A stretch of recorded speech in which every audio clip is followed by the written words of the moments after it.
First అయితే like కొట్టండి, 50,000 లైకులు కావాలి ఈ వీడియోకి. లోపలికి వెళ్ళాక మిగతా విశేషాలు.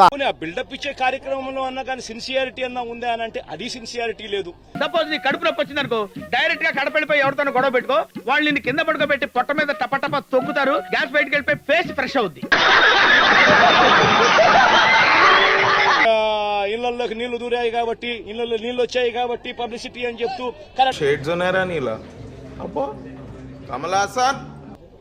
మా హయాంలో ఏం జరిగేది? యాక్చువల్ గా ఇతను సౌత్ ఆఫ్రికాలో పుట్టాడండి.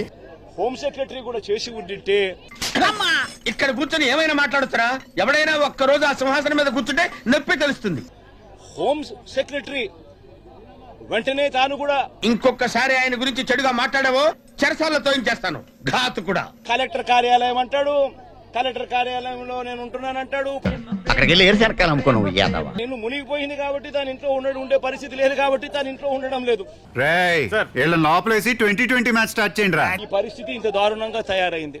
పోనీ ఇంత దారుణంగా తయారైన పరిస్థితుల్లో అదే చింతపండు కలర్, ఇదే పనసపండు ఫిగర్, చిట్టడిలో తుప్పల్లా జుట్టు, కుంపట్లో నిప్పుల్లా కళ్ళు, కాకరకాయ స్కిన్, కొబ్బరికాయ చిన్ను, డిట్టు మా పండుగడే. ప్రజలకు కావాల్సిన సహాయ సహకారాలు అందిస్తూ వచ్చేవాళ్ళు. నువ్వెక్కడ దాపించారన్న పాలెట్ మగసౌతు గడివి. డ్యాముల్లో ఉన్న ఫ్లడ్ కుషన్ ఏర్పాటు చేస్తూ కాస్తో కూస్తూ ఎన్ని పనులు చేస్తావు మావయ్య? నీకు మాత్రం ఎవరున్నారు మావయ్య, నేను తప్ప? వారం రోజుల తర్వాత స్వయంగా నేనే ముఖ్యమంత్రి హోదాలో నేను వస్తాను. తర్ర చెత్తనా కొడకల్లారా మీ బతుకులు మీరును. సేఫ్ గా ఈ రోజు పడుకోగలుగుతా ఉన్నారు. ఇదే మా T20. అన్న నమస్తే చెప్పండి.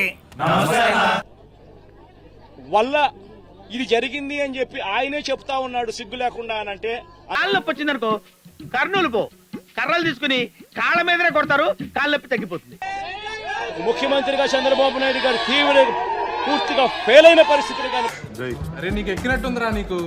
నేను వచ్చేసరికి ఏ ఒక్కరు కూడా గేములు తక్కువే, స్కీములు ఎక్కువ. ముందుకు వెళ్ళిపోమని సంకేతం ఇచ్చేవాళ్ళం. అన్నా నువ్వు నా దేవుడు అన్నా. చాలా మంది అస్వస్థ అయిపోయారు కదా. మీరు పెద్ద స్టోర్పురం కేటిగాళ్ళు, వీళ్ళిద్దరూ బ్లేడ్ బ్యాచ్. నేను చంద్రబాబు నాయుడు గారు ఇంకొక 2 నెలల్లో మీ మొఖాలు ఎక్కడ పెట్టుకుంటారో, మీరు ఎక్కడికి పారిపోతారో. చంద్రబాబు నాయుడు గారు దానిలో ఉండకూడదని నేను అనుకోవట్లే. చిరంజీవి అని చాలా బాగా చేస్తారా. Q6 రిలీజ్ అవుతుంది. ఆ జారిపోయిన కాయలు వేసుకుని జాంకాయ మొహం ఒకటి వేసుకుని ఉంటాడే ఆ బుల్లిగాడు. ఏం చెప్పాలి? ఏం వాగుతాడు ఆడు, పాడేనా అర్థం. ఎత్తింది ఎవడు? ఎందుకు ఎత్తినాడు అర్ధరాత్రి పూట హడావిడిగా? వెరివాడు అనుకున్నారా? మోహన్తుడు చీకిపోయిన చింతకాయల ప్రశ్న ఇది. ఎవడెత్తాడు? గెస్ట్ హౌస్ లో ఉంటారంట. ఇవాళ రేపు ఉండరు ఇక్కడ. అరే మటకాయలు లేని ఏనుగు. నారా చంద్రబాబు నాయుడు గారు ఇవాళ నైట్ అక్కడ ఉండరు అనుకుంటా. ఉంటారా? సాంబిగా, అరే 0.5 సాంబిగా, నీకు కూడా బాగా దోల ఎక్కువైందిగా. విశ్వసిస్తున్నాను, నమ్ముతున్నాను, మీకు గుర్తు చేస్తున్నాను. సరే చూద్దాం ఆంధ్రాలో ఏ మొహం పెట్టుకుని తిరుగుతారో చెత్తనా కొడకల్లారా. మొన్న రిఫైండ్ ఆయిల్ తాగించావు, నిన్న కెరసనాలు తాగించావు, పొద్దున్న నా చేత మైదా పిండి తినిపించావు, ఇప్పుడేమో అన్నా. గౌరవ ముఖ్యమంత్రి చంద్రబాబు నాయుడు గారు అనుభవజ్ఞులు మీరు. చెత్తనా కొడకల్లారా, మీకు ఏ నమ్మకం పెట్టుకుని అసలు మీకు ఓట్లేస్తారని జనాలు అనుకుంటున్నారా? అసలు మీ మొహాలు చూస్తే ఆ సరస్వతి మీ దగ్గరికి వస్తుందిరా. ఇక పొంగితే ఏముంటది? సీఎం గారు ఇల్లేనా? ఎంత చిల్లర చిచ్చి బ్లేడ్ బ్యాచ్ రా నువ్వు చెత్తనా కొడకని. అమ్మాయికి మీరంటే ప్రాణం సార్. ఆ అమ్మాయి చూపుతో మిమ్మల్ని తినేస్తుంది సార్. 5 సంవత్సరాలు మీరే పరిపాలన చేసుకోండి. Okay sir. కృష్ణా జిల్లా మన బ్యారేజ్ నుంచి 8 lakhs మనుషులందరినీ ఒకేసారి పంపించినాడు ఆ షూటింగ్ ఎఫెక్ట్ కోసం. యాదవ జోకులేస్తున్నావా? నువ్వు పడుకుని కామెంట్ చేసిన ఫలితం లేదురా యాదవ. ఇంతకన్నా దారుణమైన వ్యక్తి ప్రపంచంలో ఎవడు ఉండడు. మనం ఎవరికి ఏం ద్రోహం చేశాం? మనకి మాత్రమే ఎందుకు ఇలా జరుగుతుంది? ఆ రెగ్యులేటర్ పేరు వెలగలేరు రెగ్యులేటర్ ఉంది. పాన్ పరాగు సిగరెట్ కూడా తాగుతావా? శనివారం అర్ధరాత్రి తర్వాత ఎవడెత్తాడు, ఎందుకు ఎత్తాడు? నీకు మెండరం పట్టిందనుకో, నువ్వు నేరుగా గుంటూరు వెళ్ళి ఎవరితోనో గొడవ పెట్టుకో, మెడ వంచి దబ్బి గుద్దేస్తాడు, మెండప్పి తగ్గిపోతుంది. తాను ఇంట్లో ఎందుకు ఉండడం లేదు అని అంటే తాను ఇంట్లో ఉండే పరిస్థితి లేదు కాబట్టి తాను ఇంట్లో అది తెలిసిన వెంటనే ఫస్ట్ నీకే చెప్తాను సరే. కాస్తో కూస్తో తమరి గురించి నాకు తెలియదా చెప్పండి. తెలుసు కదా. ఎక్కడ లేదు. మీ బతుకులు జడ, మీరు నాశనం అయిపోను.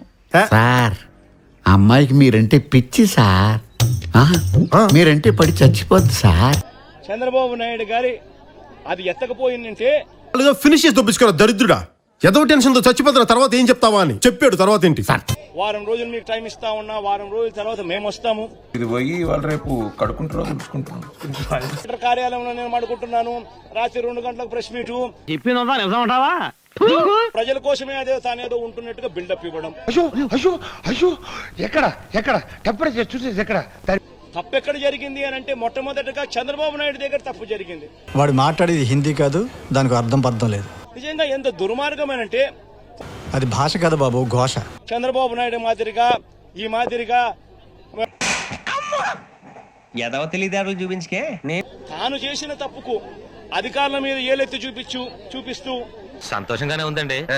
వాళ్ళని మా వాళ్ళందరూ బానే చేత కొట్టారు. రాత్రి 3 గంటలకు ప్రెస్ మీట్ ఎందుకంటే నిద్ర రాదు కాబట్టి.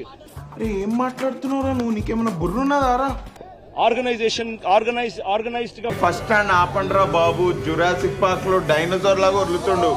రైనీ సీజన్ అంటేనే రైన్స్ వచ్చే సీజన్ కాబట్టి, రైనీ సీజన్ అంటేనే రైన్స్ వచ్చే సీజన్ కాబట్టి మరి నువ్వేం చేస్తావురా?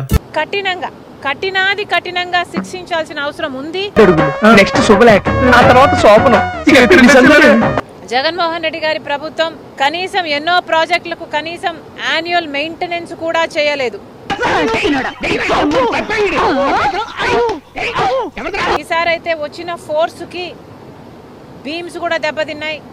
నేను మురికిగుంట పక్కన 3 మాసాలు నివాసం ఉన్న ఘటికుణ్ణి. సామాన్యమైన దెబ్బ కాదు, ఇంత హిస్టారికల్. బయట ఎలా చెప్పకు, కంపెనీ వాళ్ళు తెలిస్తే తంతారు. పెద్ద దెబ్బ తగిలింది అంటే దీన్ని చాలా సీరియస్ గా తీసుకోవాల్సిన అవసరం. మెసేజ్ పెట్టా, మొత్తం 10 నిమిషాలు ఎక్కడ ఉంటారు. మరమ్మతులు కూడా చేయాల్సిన అవసరం ఉంది.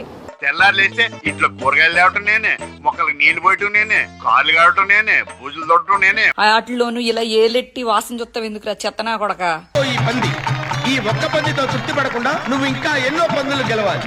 చూస్తానే ఉంటా. మొత్తం లిస్టు రెడ్ బుక్ లో రాసుకున్నాంగా మేము కూడా. మావయ్యాను చెవులకు హాయిగా ఉంటుంది. యారా సాంబిగా, అరే 0.5 సాంబిగా, నీకు కూడా బాగా దోల ఎక్కువైందిగా. నువ్వు పిత్ర చూపులతో నా దగ్గరకు వచ్చినప్పుడు అర్థమైపోయింది నీకు లోపల చిత్తడైపోయిందని. బాధ, కసి, కోపం, కుళ్ళుబోత్తనం అది అంతా మీ మొహంలో కనబడిపోతుందిరా. బొల్లిగాడి కోసం మరి ఇంత దిగజారిపోవాలరా?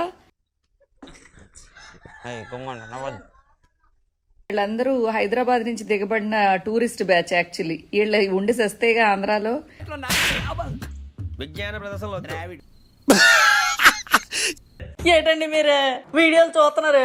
కింద సబ్స్క్రైబ్ కొట్టచ్చు కదా. ఇక్కడ చూడండి ఎంతమంది సబ్స్క్రైబ్ చేయకుండా వీడియోలు చూసేస్తున్నారు. చాలా కష్టపడి వీడియోలు చేస్తున్నాం.